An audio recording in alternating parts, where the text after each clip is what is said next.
Prime. Gimana caranya sports drink baru mulai 1 tahun bisa 250 juta dolar? Ya iyalah, ada Logan Paul, ada KSI, mereka yang punya ya wajar aja bisa sales segede itu. Tetot, salah. Mereka bukan ownernya. Dan sebenarnya nggak banyak yang tahu, karena gue ngeriset sampai bawah, ada satu owner gede di balik brand Prime. Jadi bisa dibilang Logan Paul sama KSI itu, kalau mereka klaim sebagai CEO, mereka fake CEO. Tapi tetaplah, kalaupun mereka bukan owner paling gedenya, sports drink yang bisa ngesponsorin Barca 250 juta dolar per tahun, itu sports drink yang gila banget. Cuma backgroundnya gini, kalau kita mau belajar bisnis, berharap suatu hari bisa kayak mereka yang katanya, Logan Paul nih yang klaim, tahun pertama mereka berdiri, sales mereka 250 juta. Di Januari doang, tahun ini, salesnya 45 juta. Rahasianya apa? Menurut gue bukan produknya enak ya, menurut gue, tapi ya sesimpel marketing, at least di industri sports drink. Tapi sebelum makin detail, kita belajar dulu history of Prime. Jadi kalau kalian tinggal di dunia YouTube, kalian pasti tahu Logan Paul dan KSI. Mereka tuh gila. Mereka kalau ditotalin semuanya 100 juta followers lebih. Bayangin 100 juta followers. Sebenarnya bisa dibedah kenapa mereka bisa sepopuler itu. Kalau menurut gue ya karena mereka subscribe. Oke, bercanda lanjut. Logan Paul tuh yang terkenal banget marketnya di US. KSI itu yang marketnya di UK, Amerika sama Eropa. Dan sebelum semua ini terjadi ya, mereka main di marketnya mereka sendiri. Sampai terjadi satu event yang gila banget, boxing. Jadi karena mereka berseteru online, mereka akhirnya set untuk berantem di atas ring. Fight pertama mereka tuh mereka sampai dapat 11 juta dolar. Total views dari pre-fight sampai matchnya itu di 2018 ya, itu hampir 100 juta views. Yang ujungnya KSI yang menang. Tapi masing-masing dapat sekitar hampir 1 juta dolar lah dari ownernya mereka. Nah, cuma kan kalau content creator jagonya apa? Mereka jago goreng. Habis fight pertama, mereka mau fight kedua. Tapi yang kedua tuh menurut gue lebih gila lagi. Catat ya, ini nggak ada bau-bau Prime sama sekali. Logan Paul hire coach Shannon Briggs, 2 times heavyweight champion. KSI hire 2 coach, Vidal Riley sama Jeff Mayweather. Itu pamannya Floyd Mayweather. Dan nggak heran sebenarnya di fight ini tuh lebih gila lagi. Dan itu di 2019.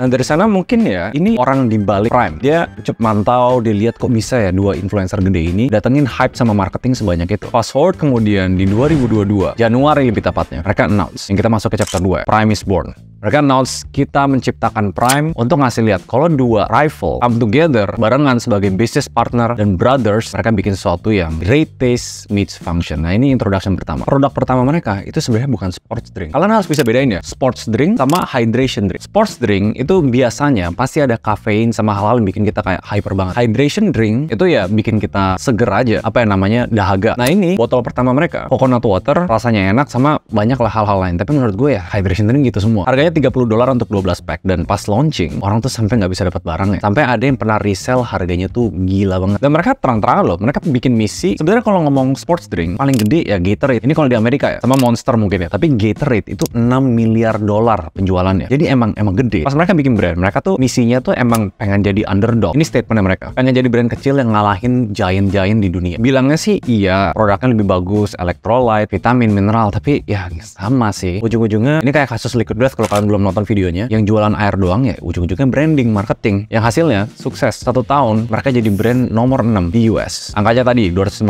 juta dolar, dan di tahun ini kayaknya bisa 500-an juta lah kalau prediksinya. Baru di tahun ini 2023 4 Januari ini mereka bikin produk baru. Akhirnya bukan hydration drink, mereka jadi sports drink. Ini yang ada kafein dan lain-lain. Bentuknya kalengan, harganya juga sama, 12 pack $30. Udah segede apa? 4 negara, Amerika, UK, Australia, Kanada. Dan mereka bikin produk satu lagi yang Prime Hydration tapi bentuknya kayak sasetan gitu. Cuma mikir ya, ini perusahaan emang iya penjualan udah ratusan juta dolar, tapi kenapa bisa marketing dan sponsor gila-gilaan? Pasti terima investment, duitnya dari mana? Siapa yang berkepalanya? Sekarang kita bahas chapter 3, Crazy Strategy.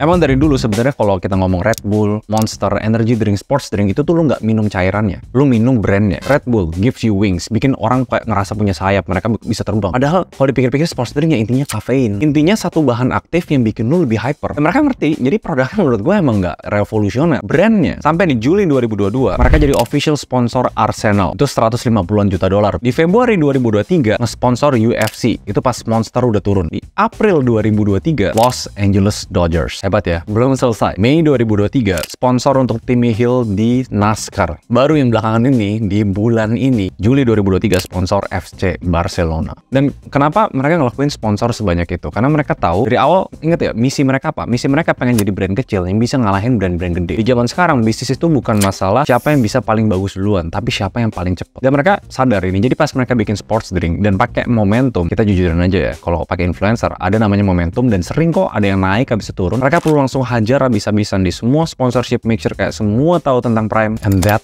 works. Walaupun gapnya ya sama Gatorade itu masih jauh banget. Gue rasa Prime tuh bisa sampai sana. Balik lagi, bergantung sama otak yang dibalik mereka berdua. Kalau kita ngomong marketing strategi, ya let's be honest, ini perusahaan marketing, ini bukan perusahaan sports drink. Mereka tuh pakai banyak strategi. Mereka bikin strategi supply demand, dimana lu tuh nggak bisa semena-mena beli Prime di mana aja, sampai ada reseller. Mereka sampai bandingin Gatorade, kompetitor utama mereka. Bilangnya ini fakta, lihat angka-angkanya, produk gue lebih bagus. Tapi yang menurut gue pinter, marketing jago banget iya, tapi masalahnya bikin produk FMCG atau fast moving consumer good itu nggak sekedar tinggal jualan kirim lewat Tokped. Ada namanya supply chain, logistik, purchasing, warehousing, produk R&D, dan ini orang dibalik Logan Paul dan KSI. Chapter 4, Kongo.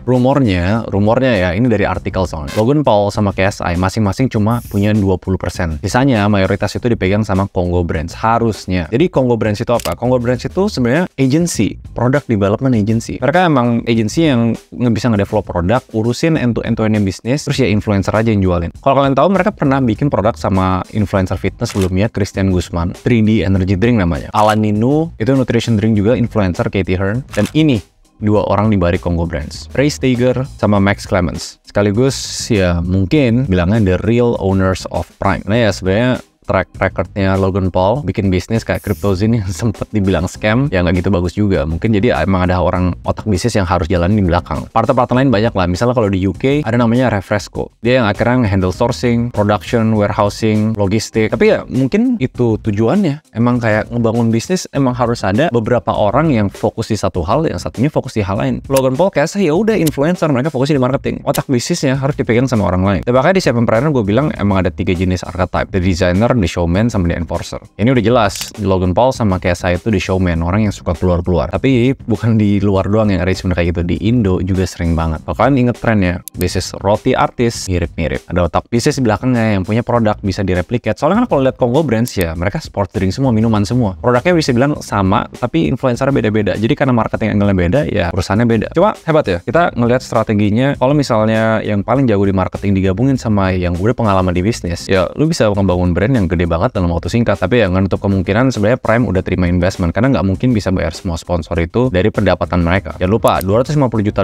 itu pendapatan. Revenue. Belum biaya-biaya lain sampai bersihnya berapa, nggak mungkin bisa bayar. Pasti mereka ada terima investment, tapi kan informasinya terbatas. Ya kita sama-sama belajar aja. Ternyata ada perusahaan-perusahaan yang jago banget di marketing, kayak Liquid Death termasuk, walaupun produknya menurut gua ya sports drink, hydration drink ya kayak gitu aja. Semoga kalian belajar sesuatu. Ada nggak brand lain yang pengen gue bedah di sini? Kalau kalian nggak setuju, feel free comment. I guess I'll see you guys in the next video. Bye-bye.